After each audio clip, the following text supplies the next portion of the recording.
This is called the next step, and what I want to show you how to do is take everything that JK Cabinets make and kick it up a notch. The whole point here is creativity. If you're just putting cabinets on the wall, it's boring.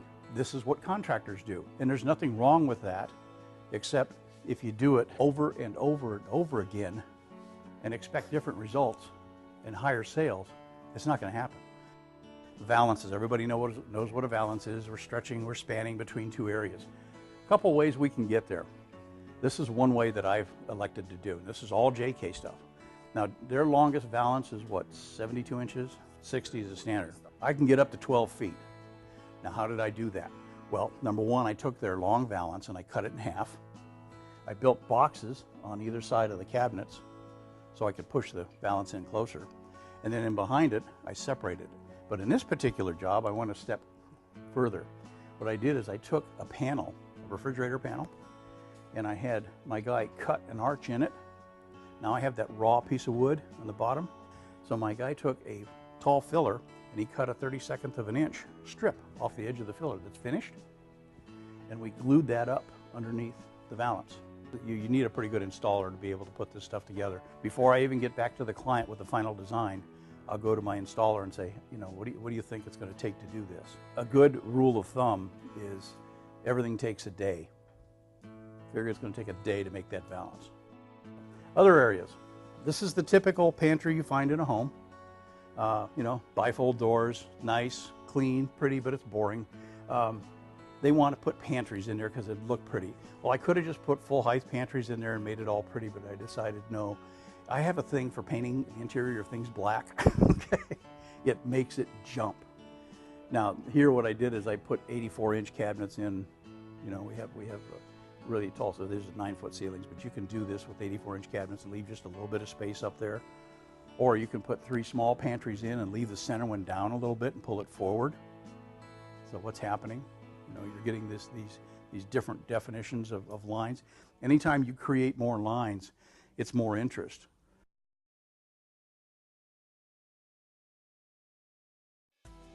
Refrigerator cabinets. And if you look closely, I cheated. I cut the cabinet into the side panels. So that's a 36-inch upper with 3-inch fillers on the side. I just cut the cabinet in. Now I have a 33-inch opening for my fridge. And you have to be careful with refrigerators. I teach a class at the community college up in Edmonds, and we spend a whole hour on just talking about appliances. Refrigerators are the biggest bane of our industry. There's no standard. The door swings, where the hinge pin is, where the pivot point is. I won't name names, but some refrigerators require 2.5 inches of space on the other side of them for ventilation. If you don't put that space, let's say you make a nice tight garage for the fridge and you don't put that space in there, the fridge will fail. And guess what? The warranty won't cover it because you put the fridge panels in too tight. Sometimes I'll use 2 different cabinets on these fridge cabinets, like 2 12s or something like that, so I can take one out. If my client doesn't have a budget for a new fridge, I'll design for the new fridge and I'll figure something out to go above the fridge so they can go down to some used appliance store and buy what is it, the Harvest Gold refrigerator, and take it down to the local Earl Scheib, and for $49.95 he will paint that fridge any color you want. Here's your typical kitchen cabinet over the fridge, good for Christmas decorations and liquor. Can't reach anything. And of course cereal boxes, which you have to move all the time. My solution to this, take the doors off, buy some of the BP panels from here, put it inside the cabinet, pin nail them in, that's all you have to do, and a couple of lights up inside of the cabinet. Now it looks like something. Limitations shouldn't be your limitations. They're just limitations that you get to work with it, you get to play with it. It only makes you more creative to come up with a solution to make it work.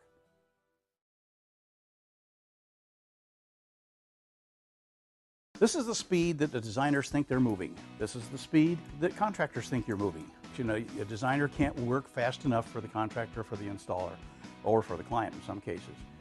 This is what the contractor thinks you're designing. This is what he's going to see is a truckload after truckload after truckload of cabinetry, and this is how many people he thinks he's going to need to install what you've just drawn. You know, I don't know how many of you run into the situation, well, this isn't what I thought you were designing when you designed this. And this is all about communications. Everything begins with a plan. You really have to think about everything you do. In design, form follows function. The room must work well first, then you make it look good. This is where we started with this job on the left, and this is where we ended up. Over the peninsula or over an island hood, something different. Start off with just a hood liner. Just buy the hood liner that goes inside of the custom hood, 2x4 it to the ceiling, and then put all these moldings over it. By the way, everything in here is all JK cabinets. Every part and parcel in here. Multi-function appliances usually do only one of the two functions well. Case in point, microwave exhaust hood. How many have had a microwave exhaust hood and you boiled spaghetti and the front of your microwave is all fogged up? Well, why is that? Because the hood is no good. Well, it's no good, it just isn't designed right. First off, the back of the hood is lower than the front.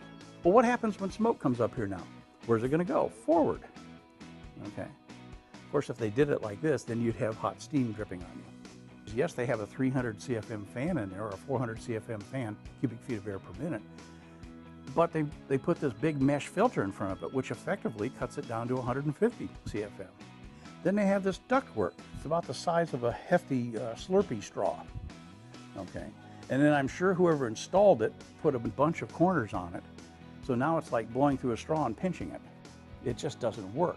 The proper fan has a right size canopy, the right size fan, and the right size ductwork. The bigger the ductwork, the quieter the fan. I could come up with a million different ideas for hoods, but the whole thing is to think these things out and come up with something different. If your plans are different than everybody else's, you're going to stand out. If you've spent more time with a client, you're going to stand out. If you say when the client walks in the door, do you mind if I talk with your contractor? Or seeing what his capabilities are so I can draw up to what he can do. Boy, what have you done? You've just set yourself apart. You've asked a question no one else is going to ask. That's one thing that I've been pretty successful at, is getting, you know, if somebody walks in my door and calls me, I'm pretty guaranteed that I'll get a job. Now, the irony of it is that I've been in this almost 33 years. I have never advertised. My business is all referrals, and the reason I get referrals is because I get hooked into the contractors. I get hooked into to the designers. I have a party for all my clients when my jobs are done. Just a little inexpensive thing. I go to Subway, buy one of these big long Subway sandwiches, bring a couple nice bottles of wine, and we have a little, you know, hey look, my kitchen's done, and all the neighbors get invited.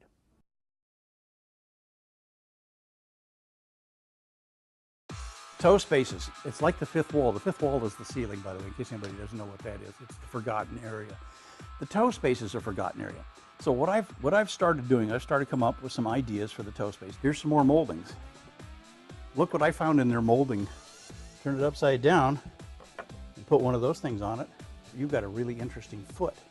Here's another one. Here's a keystone. You can cut it off so it finishes underneath if you want, like we did here. Here's a cove molding, and all I did is I laid this on a saw flat and cut it straight. Now I can use a piece of cove molding, cut a box out of it. You notice the toe kicks? This is different. Everybody knows this is a, I love the name they put on this, Star 24. See the profile on that? You know what's interesting? You know what this molding is? This OG molding? I'm going to show you something. You would have the perfect continuation of molding all across the bottom of any amount of cabinets you wanted to put in. This is how I think. I rarely use anything the way it is intended. This is not, by the way, this is not a vanity. We added some wall cabinets. You can tell it's in the middle of the room. And this is what it ended up. This is actually a bar. And again, light valance. A cabinet that didn't have glass in the door. I put glass in the door by simply taking the center panel out, route it out. Then you can put any kind of glass in there you want, or steel.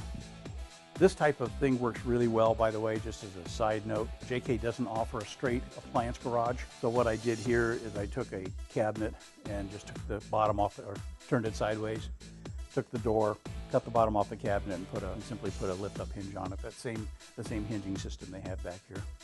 Jack of all trades, master of none. You've all heard that.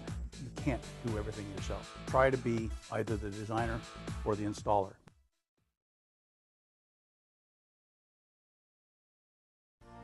Bathrooms.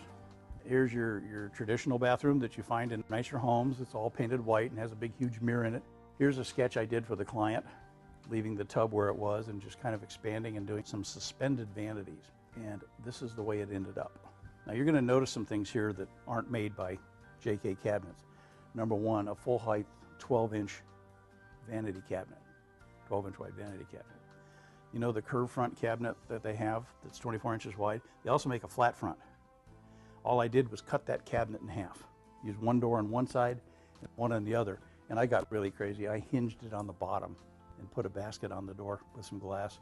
So now it drops down, they can just throw things in. And also inside here, which I probably should have taken a picture, is a piece of wood that sits at an angle like this. And it has holes in it for her hair dryer, curling iron, and something else was in there. And there's outlets in the side. Because we're using vessel sinks, we don't need a whole bunch of width. And the beauty of this is if you use this type of cabinet with a vessel sink, you can now get wider drawers on the side. You don't have to contend with the little 12-inch wide drawers that are pretty much useless in a normal bathroom situation. Now this is a nice big bathroom, it helps, but same situation. Notice there's no toe kicks on the cabinets. Here's how I did this. I took the toe kick and cut it off the cabinets. And where I have a big run of cabinets where we're going to have a lot of weight and a lot of stone on top, I'm going to support those, and I drew this out. And I did pull the cabinets forward. I wanted a deeper countertop. See those mirrors? Made out of 3-inch fillers. And what I did is I took a CM34 and I put in the front here, and I had to miter the corners because there's no finished edges on it. This is a fun business. I always joke, anybody who's a designer, if you love what you do, you'll never work a day in your life. We've got the greatest job in the world. We're creative all day long.